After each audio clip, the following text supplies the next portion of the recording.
Ndakatenda Mwari vanosunungura muzuva rinonzi 22 March. Ndine kufara, asi kufara kwangu hakuzi kufara kwakazadziswa. Ndine zvinhu zviviri zviri kundishungurudza mwoyo wangu. Chekutanga ndiri kushungurudzikana nababa wangu, His Excellency the late Baba Mugen Richard Tsvangirai. Vakashayika musi wa 14 February ndichiri munzvimbo yeusungwa. Nanhasi ndinoti save kwamuri ikoko ndiri kushungurudzikana nokuti shuviro yangu yange iri kuona muri kuState House. Shuviro yangu yange iri kuona ndiri muZimbabwe yanga ichitungamirwa nemi. But zvisinei hazvo save ndinoti kwamuri ikoko dhururai murugare. Mwari ndiye akatipa imimi, Mwari ndiye akakutorai. Ndinoti chinhu changu chekutanga ndechekuti ndikwanise kuona pamakaradzikwa sana. Ndikwanise kupea my last respect kwamuri. Handina zvakawanda zvandinokwanisa kutaura. Baba, basa ramakatisiyira tikuroona. Makazvisa mumaoko medu kuti isusu vechidiki tienderere mberi tichitungamirira. Tinokutendai sare. Chechipiri chiri kundishungurudza ndechekuti handisi kuziva kuti last mainga hama natungamirai madzokera vachasangana nei muzuva ramangwana. Apa pari kutarisirwa kuti vanhu vasungwa vechirume vanogona kubuditswa mukati menzvimbo yejeri. Ndinongokumbirawo kuna Mwari kundisunungura kwavaita nhasi kuburikidza nekuziva kuti ina hapana chandakabata paupenyu hwaPetros Mutedza kusvikira kuti afe. Ndo zvimwe chete zvina last mainga hama natungamirai madzokera. Saka ndinongokumbirawo kuti Mwari kumbirai musununguro last mainga hama, musununguro tungamirai madzokera. Inyanya female prison kwatanga tiri haizi nzvimbo yakakodzera kuti inge ichigarwa nevanhu. Inini shuviro yangu ndeyekutoti nzvimbo yandabva iyi inge itori nzvimbo inotobva yavharwa zvachose.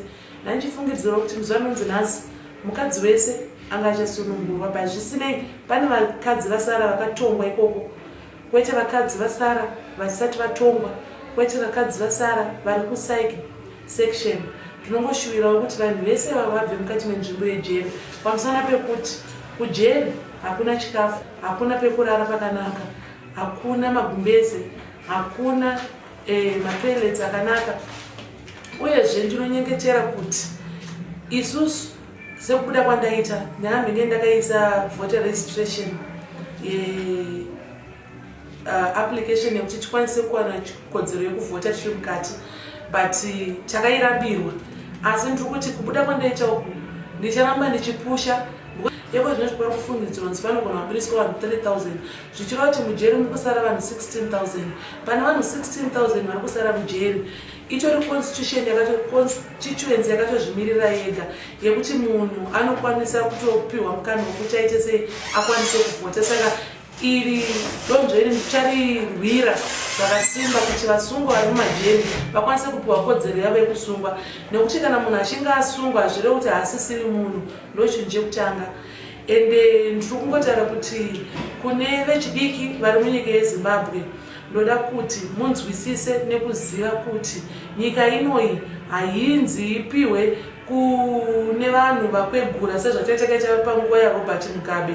Inguva yekuti vechidiki tikwanise kuwana tichitungamirira tiri isusu, nekuti sisi tiri kusangana nemasituation akawanda.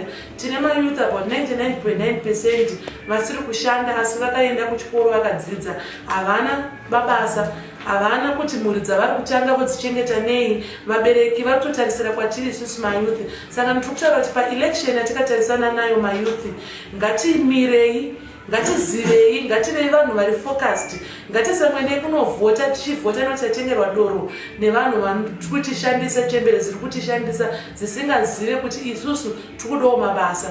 Isusu tinoda kuti vana vedu vararame upenyu hwavakararama ivo nguva yavakanga variwo vadiki, nekuti nguva yavo vari vadiki maindastry anga akavhurwa ende vaikwanisa kuendesa vakadzi vavo kuzvipatara kana vakuda kuenda kuleba. Asi isusu nguva yatiri ino hatisi kukwanisa kurarama upenyu hwatiri kufungidzira kuti tikwanisa kutarisana nawo. Then kumusangano wedu isuwe MDCT tiri kutaura ndichiti ngatirangarirewo mayouth pakotera takavipisana iyo mayouth akwanisa kusangana navachipiwa.